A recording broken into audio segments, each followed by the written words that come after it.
се редат осудите на политичарите во Грција кон градоначалникот на Лерин Василис Гијанакис, откако тој прекина музички настап поради изведување на македонска песна. Грчката партија Сириза ја оцени цензурата на градоначалникот како неприфатлива. Во соопштението Сириза пишува дека ваквиот потек е сигнал дека постојат сериозни проблеми во однос на слободата на уметничкото изразување и начинот на кој се третираат музичарите, особено од луѓе кои имаат мок и позиции во локалната самоуправа. Сириза смета дека каков било обид за цензура не треба да најде плодна почва на грчка територија и не смее да биде толериран.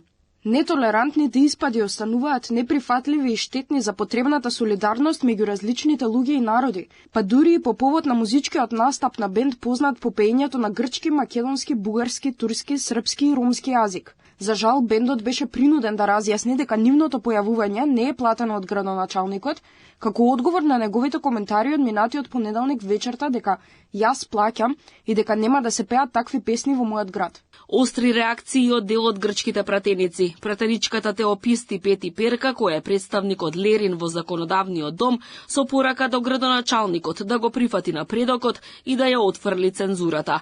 Таа додава дека демократијата која влече корени токму од Грција треба да ги прифати културата, музиката и јазикот, а не да ги потиснува. Екстремистичките влијанија според неа мора да станат минато. Не смее да се дозволи мракот и национализмот да го потисне културното наследство, традицијата и уметничкото изразување на нашата заедница. Музичката традиција, локалните мотиви и диалектите се живи елементи на историјата и културната разновидност. Тоа не представува закана. И покрај осудите од страна на дел од грчките политичари, сепак грчките медиуми информираат дека пратениците не ги споменале македонското малцинство и македонскиот јазик, туку зборувале за локален диалект.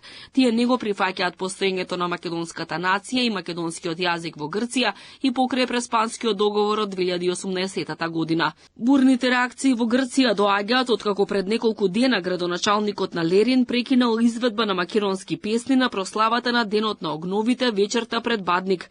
Градоначалникот Василеос Гијанакис се наутил уште на пеењето на Елено Керко Елено, но атмосферата кулминирала кога на изведбата на Совкена татко ги прекинал музичарите и им наложил да продолжат само со инструменталната верзија, бидејќи тие пееле на според него словенски јазик. Од партијата Виножито вела дека македонците често се соочуваат со вакви инциденти на музички фестивали и манифестации. Сепак сметаат дека е добро тоа што свеста меѓу македонското население расте, па овие случаи не идуваат на отпор меѓу тамошните граѓани, но и од политичарите во Грција.